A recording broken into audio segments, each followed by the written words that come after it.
Assalamualaikum warahmatullahi wabarakatuh. Perkenalkan kami dari kelompok 2 yang beranggotakan Azalia Rahma, Syahrani Dewi, Florentina Jessica, Erlans Firman, Robin Hernandez, Fahri Alim, Rama Alif, Arif Ahmad, David Lusanto, Randy Santoso, Alfido Rafif, Ken Garcia, Vina Asadila, Carla Aisyah, Aditya Tri, dan saya sendiri Luciana Permaini akan mempresentasikan materi hukum bisnis terkait wan prestasi dan perbuatan melawan hukum. Baiklah, untuk selanjutnya pemaparan materi yang akan langsung disampaikan oleh rekan-rekan saya. Tujuan pembelajaran dari materi ini, yang pertama, mengetahui pengertian dari wan prestasi. Yang kedua, mengetahui unsur-unsur dari wan prestasi. Yang ketiga, mengetahui bentuk-bentuk dari wan prestasi.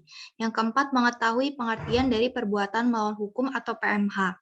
Yang kelima, mengetahui unsur-unsur dari perbuatan melawan hukum atau PMH. Yang keenam, mengetahui perbedaan antara wan prestasi dengan perbuatan melawan hukum.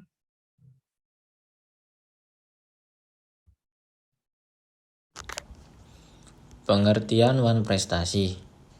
Yang pertama, wan prestasi adalah ingkar janji atau tidak menepati janji.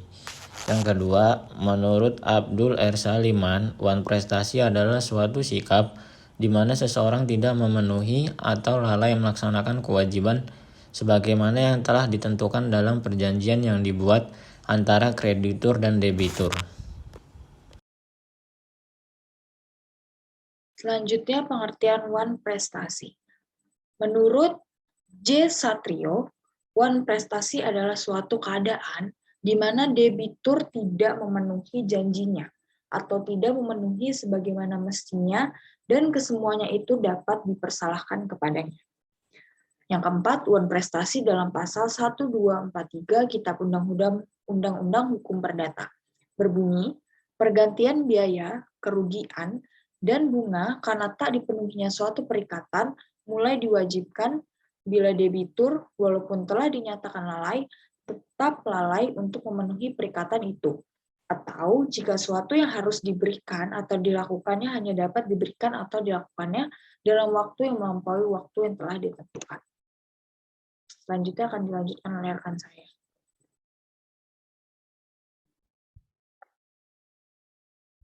Unsur-unsur wan prestasi. Yang pertama, ada perjanjian oleh para pihak. Yang kedua, ada pihak melanggar atau tidak melaksanakan isi perjanjian yang sudah disepakati. Dan yang ketiga, sudah dinyatakan lalai tetapi tetap juga tidak mau melaksanakan isi perjanjian tersebut.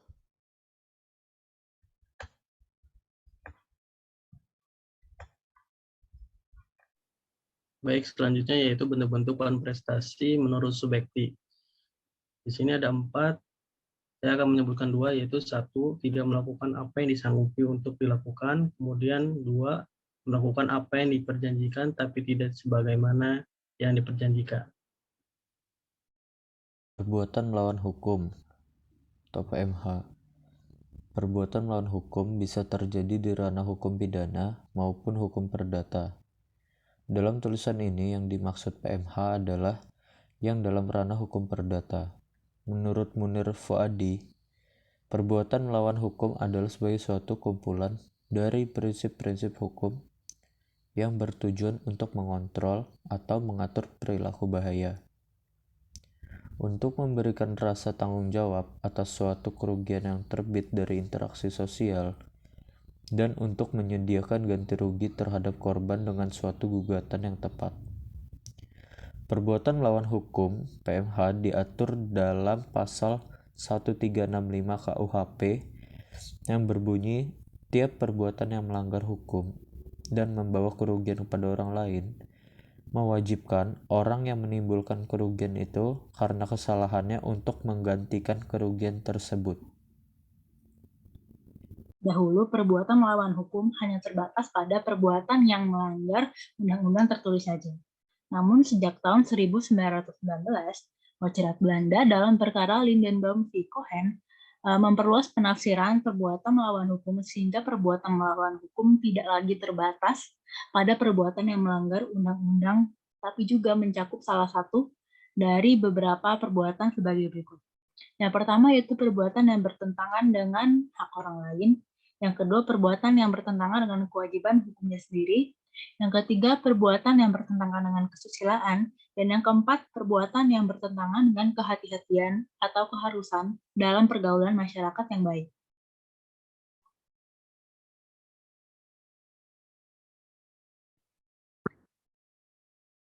Baiklah, selanjutnya saya akan melanjutkan presentasi perbedaan unsur-unsur antara WA-prestasi dan PMH. Unsur-unsur WA-prestasi sendiri yang pertama ada perjanjian, ada pihak yang ingkar, janji atau melanggar perjanjian, telah dinyatakan lalai namun tetap tidak melaksanakan isi perjanjian. Sementara unsur-unsur dari PMH, terdapat adanya perbuatan yang melawan hukum, adanya kesalahan yang dilakukan pihak pelaku dan menimbulkan kerugian, dan ada hubungan kausalitas antara perbuatan dan kerugian. Untuk yang selanjutnya ada perbedaan dari kriteria wan prestasi dan juga perbuatan melawan hukum. Kriteria pertama dari wan prestasi yaitu tidak melakukan yang disanggupi untuk dilakukannya. Kemudian yang kedua, melaksanakan apa yang dijanjikan tetapi terlambat. Yang ketiga, melaksanakan apa yang dijanjikan tetapi tidak sebagaimana yang dijanjikan. Kemudian yang keempat, melakukan sesuatu yang menurut perjanjian tidak boleh dilakukan. Kemudian ada kriteria dari perbuatan melawan hukum. Yang pertama, melanggar hak subjektif orang lain. Yang kedua, melanggar kaidah tata susila. Yang ketiga, bertentangan dengan kewajiban hukum pelaku. Oke, selanjutnya yaitu perbedaan pembuktian dalam gugatan. Pada WA-prestasi, penggugat hanya menunjukkan bahwa terdapat perjanjian yang dilanggar atau wan prestasi.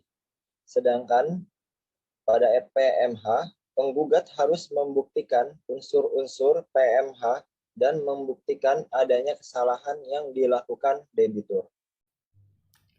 Selanjutnya ada hak menuntut.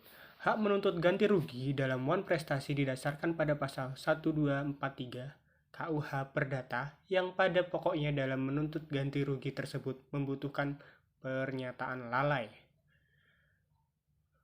Lalu dalam PMH tidak dibutuhkan somasi.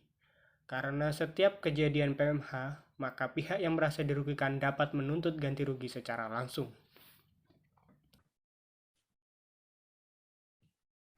Selanjutnya ada perbedaan tuntutan ganti rugi antara WA-prestasi dan PMH. Nah, yang WA-prestasi itu dalam pasal 1943 KUH Perdata dijelaskan maka para pihak dapat meminta ganti rugi berupa biaya atau konsen, rugi atau sekalian dan bunga interesen. Jangka waktu ganti rugi dan jenis dan jumlah telah diatur di KUHP Perdata. Nah, sedangkan di PMH tidak terdapat aturan dalam KUHP Perdata yang mengatur bentuk, jenis dan jumlah maupun jangka waktu ganti rugi dalam PMH, sehingga penggugat dapat menggugat kerugian material dan imaterial.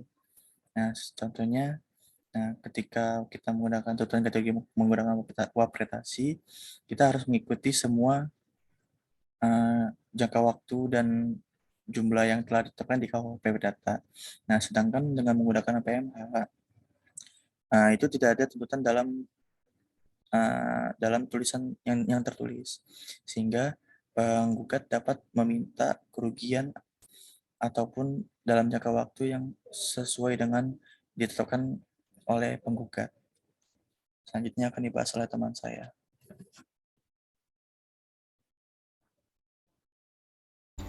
PMH.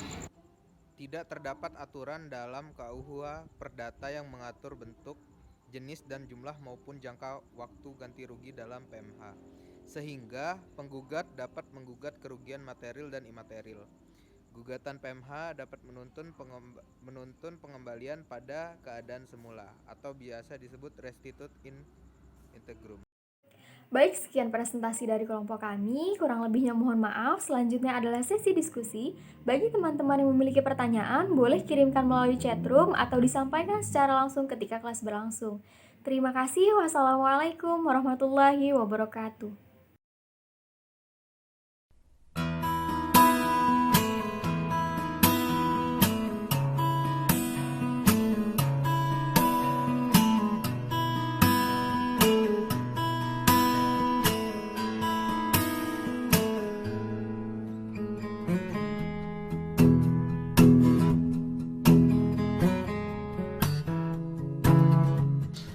Assalamualaikum warahmatullahi wabarakatuh. Hai guys, saya akan menjelaskan suatu contoh kasus one prestasi yang akan diperankan oleh kawan-kawan saya. Yang mana di sini Alvin menjadi kreditur sebagai yang memberikan sewa rumah terhadap Edwin sebagai debitur, yaitu penyewa rumah daripada Alvin. Mari kita lihat reka adegan yang bagus sekali ini. Hai bro, lama gak ketemu. Apa kabar? Baik bro, kamu apa kabar? Baik juga. Kamu dari mana nih? Ini aku lagi bingung cari tempat tinggal. Soalnya aku baru di PHK ini. Aku bareng anak-anakku lagi cari rumah buat tempat tinggal. Sungguh kasihan sekali nasibmu. Adik siapa namanya? Saraka. Kalau kamu siapa namanya? Aku Dius.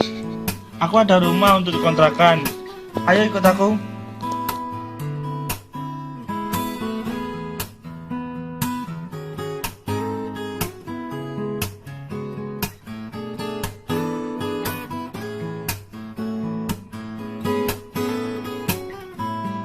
Ini rumahnya. Wow, bagus ya rumahnya. Kita ke dalam yuk. Oke, tunggu di luar ya. Nak, papa ke dalam dulu.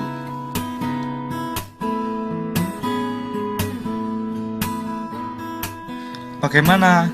Kamu mau tidak tinggal di rumah ini? Oke, aku setuju. Bagaimana dengan pembayarannya? Pembayarannya dicicil setiap tanggal 25 per bulannya. Apabila kamu tidak sanggup, dengan sangat terpaksa kamu harus meninggalkan rumah ini. Baiklah, aku setuju dengan perjanjiannya. Silakan kamu menikmati rumah ini. Aku tinggal dulu ya, soalnya ada urusan. Oke, terima kasih atas bantuannya. Maaf udah merepotkanmu dan menyita waktumu. Iya, sama-sama.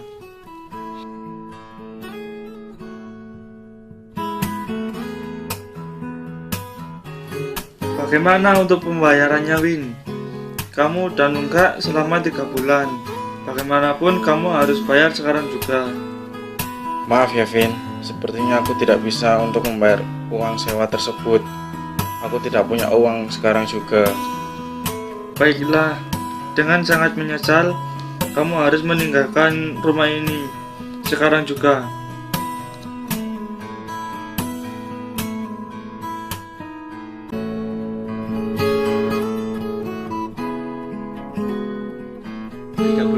Pak Edwin tidak menjalankan prestasinya, yaitu membayar uang sewa rumah sebesar Rp500.000 per bulannya tiap tanggal 25. Dan dia dinyatakan one prestasi sebagaimana kita tahu pada pasal 1339 KUH Perdata, sehingga yang merasa dirugikan oleh one prestasi dapat melayangkan tuntutan atas kelalaian terjadi, di mana di sini tuntutannya Bapak Edwin harus meninggalkan rumah kontrakan tersebut.